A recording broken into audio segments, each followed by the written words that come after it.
Where are we going?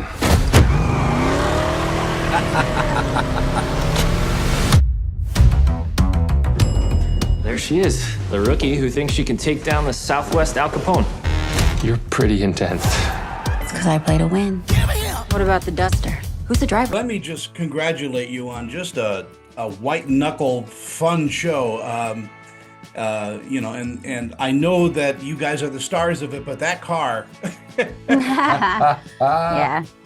Yes, sir. I love a Duster. That's I love that they chose a Duster because it's that obscure muscle car, and I love muscle cars. I was like, Duster? What's that? I had to look that up, and I was like, oh, I remember this one now, but it's a cool one.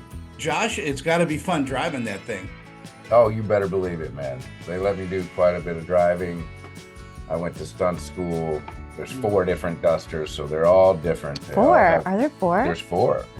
There's 2 stunt, 2 heroes, but I end up doing stunts in the heroes and regular driving in the stunts. So you don't know which car you're gonna get. When you get off the set, make sure that you drive carefully on your way home. Of course. There you go. Rachel, talk to me about your character, Nina.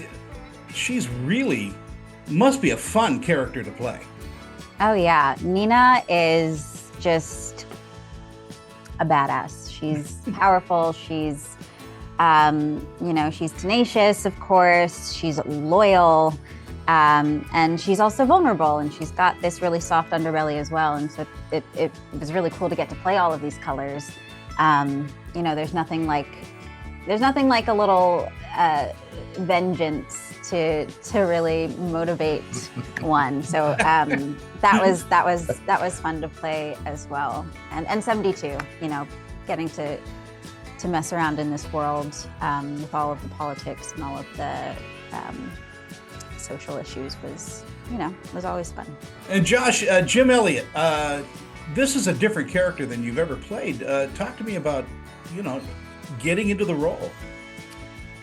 I love this one because Jim's breezy. He's,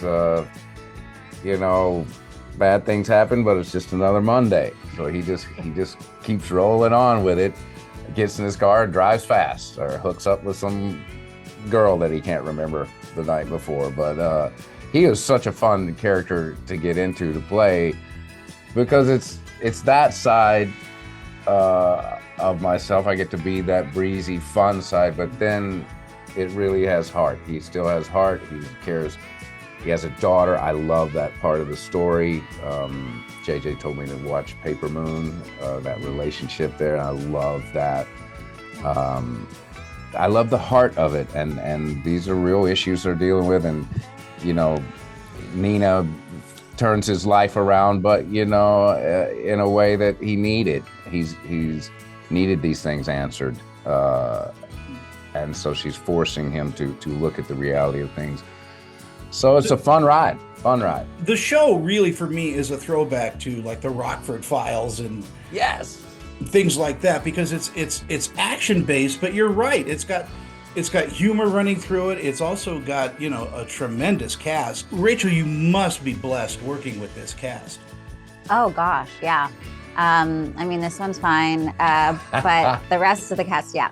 No, it's Josh is a legend. Josh is in his own mind. Incredible to meet on set every day. Keith David is just amazing.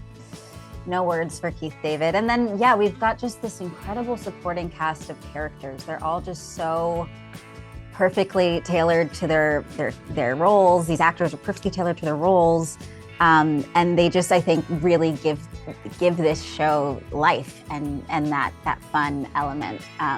So it's been super fun to just play with them and learn and just be in this world, this 70s world together. Yeah. Josh, what do you think audiences will take away from watching Duster? They're gonna want to see the next episode because it's fun like that. It takes you on this wild ride, and I love that they're dropping it every week because it actually has it's relevant dialogue. It's hilarious. It's funny. It's poignant, and these things need to seep in. You know, there's dealing with real issues with you know, killing of your family members, where your loyalties lie, misogyny, racism. These things are there, but it's done in such a receivable way. I think that the audience is still left with a sense of fun and like adventure, and then these things seep in and they think about them over the week, like, oh, you know. See, I like the fact that we're separating the episodes, because it does give the audience a chance to absorb it and look forward to the next one. You know, it's old school television. Yeah, rewatch it if you want, you know. Exactly. All the things, yeah. Process time. And Rachel, what do you think audiences will take away from watching the series? Ooh, I think audiences will honestly feel a little catharsis watching this series. I think there are parallels to now, and I think it's a nice way to sort of take that in, because it's still removed, but you're able to sort of to see where history has repeated in ways, and have fun doing it. Have fun doing it is exactly right. And your soundtrack is so cool. I mean, it is just so nostalgically wonderful. Yes. Yeah, it's great. We had a great sound and music person, Laura Cartman. She really just nailed it. And we have a playlist apparently on. Oh, do we? I don't know. On the things, on the cool app things. I love cool. it. Platforms. Well, before I leave you, Josh, are you going to be directing an episode or two coming up? Of course. I don't know. I mean, I would love to. Who knows? That's a good question. All right. Well, if I know, of course. The one that you're in, the hardest one for you, I'm going to direct. Okay. No. I don't know. I've never really thought of myself as a director that much. I'm a storyteller, but I'm not good at details and answering a million little questions. And that's what a director is good at. Worrying about catering. All those things, but that's an interesting question. Maybe. She's a problem. The only thing we got on our side right now is surprise. Hit them fast, hit them hard, live to see another day. You ever see Butch Cassidy and Sundance Kid? You want to be Newman or Redford? Newman.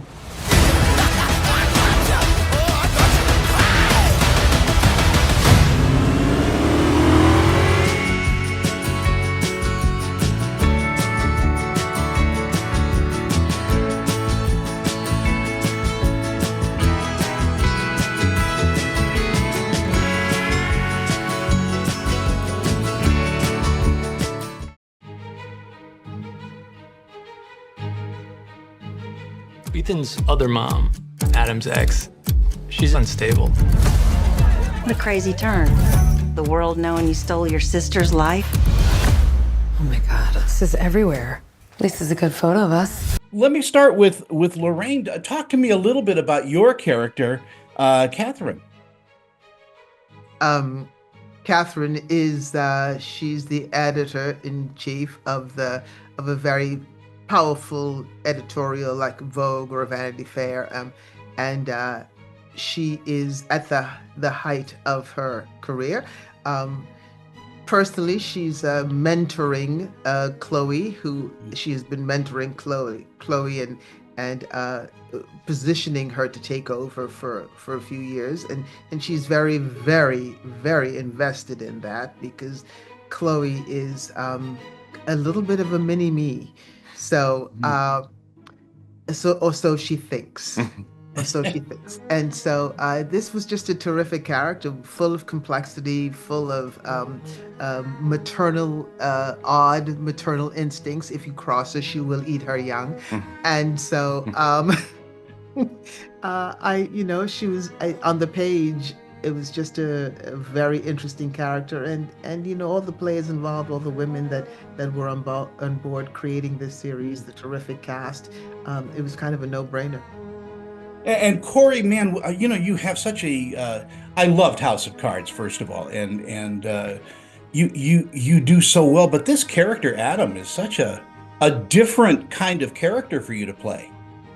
Yeah. I often play, very, very, very strong, very powerful, high status characters, and it was really great to play a character who, even though there's a lot about this guy who is unsavory or he could be a little bit more mature.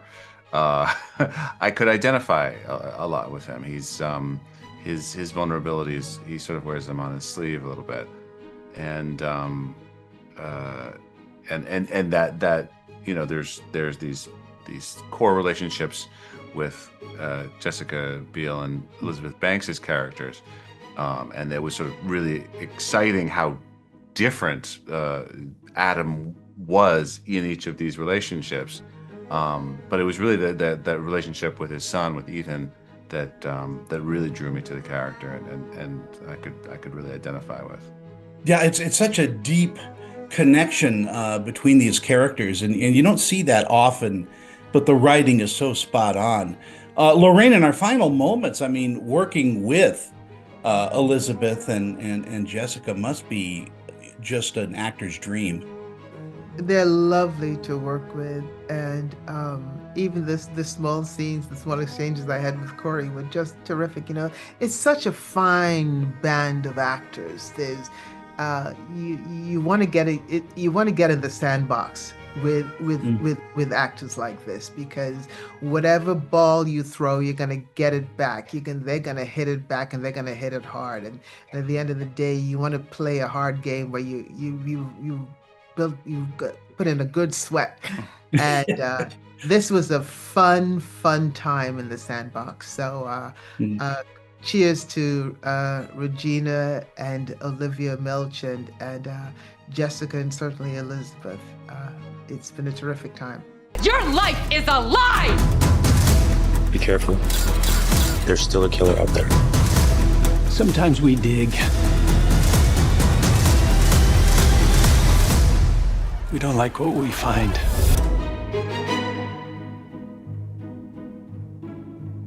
Let me ask Kim first to talk to me about Nancy. She's a bit different than anything you played, I think. Yeah, I think so too. She's been a real blast to play for me, actually. I love her.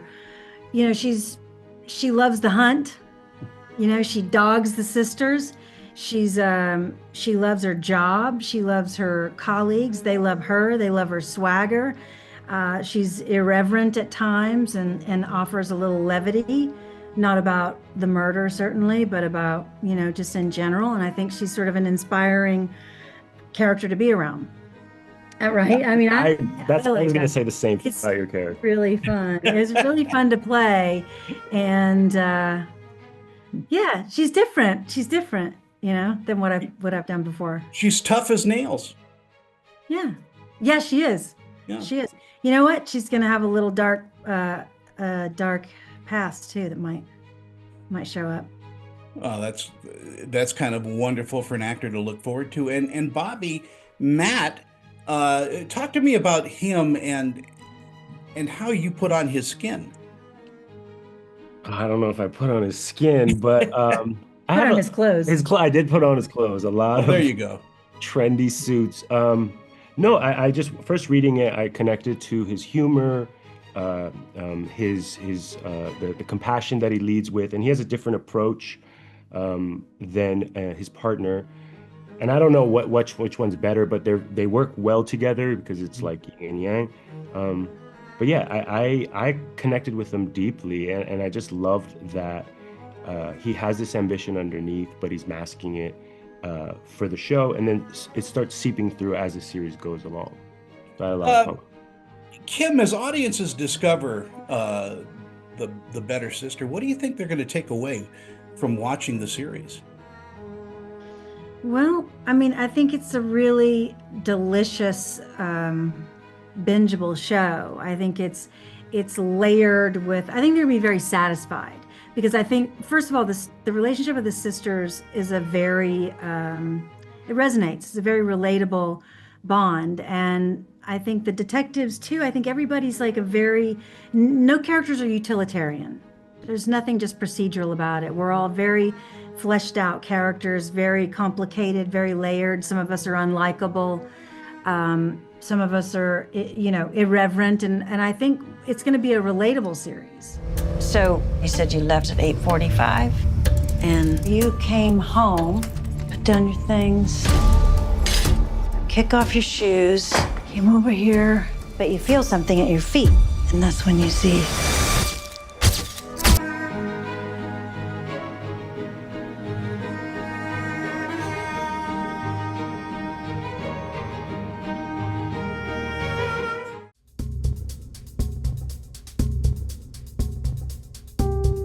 see you like come alive on that board.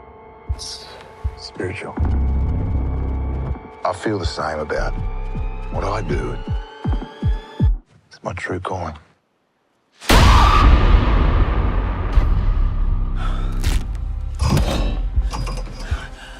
What is this? Where are we? We're on his boat. Whose boat? I don't think you want to know. You're a fighter. I love fighters. Makes for a better show. Right places, please. And action.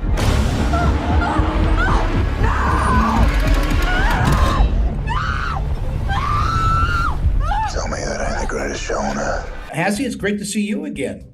Oh, good to be seen. Thank you. I think we talked on Max Reload. Wow, that was early days.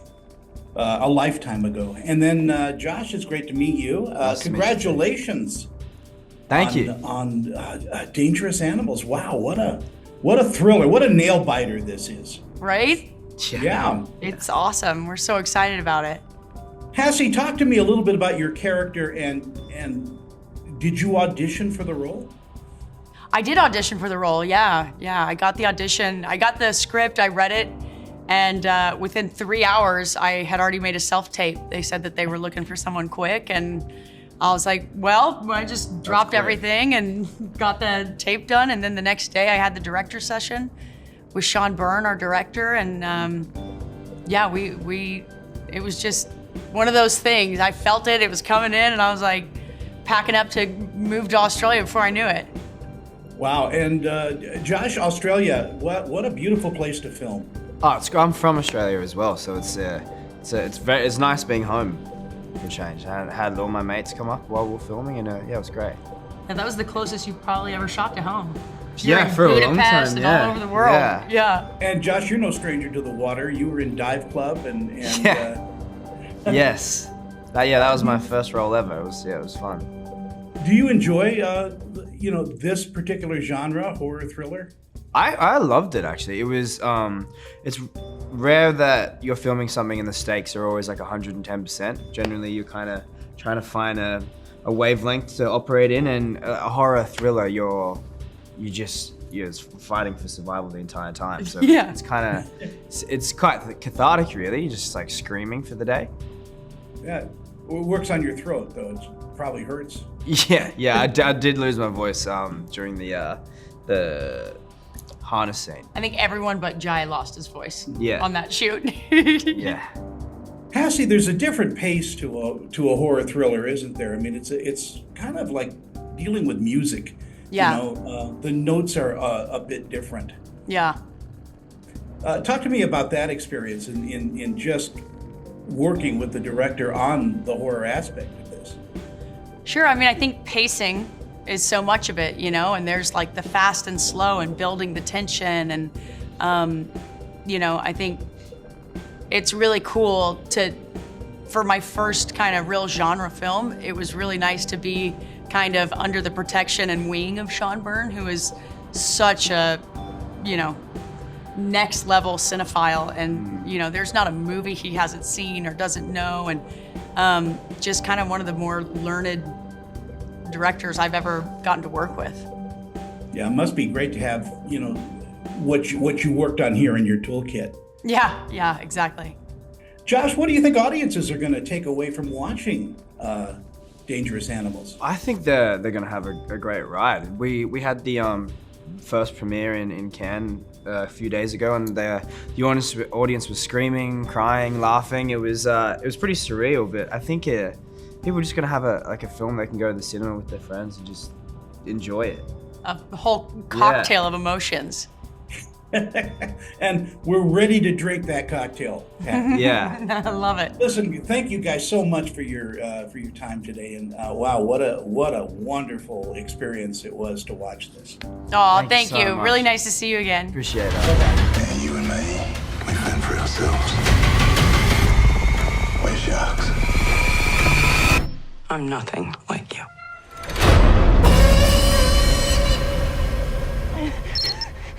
Oh, come on, don't be like that.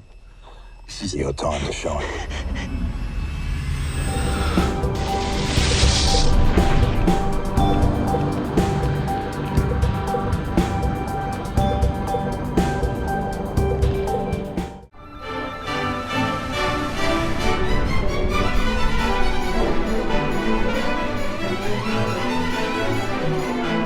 Thanks for watching Screen Chatter. If you'd like to catch up on all of our celebrity interviews and movie reviews, just log on to screenchatter.com.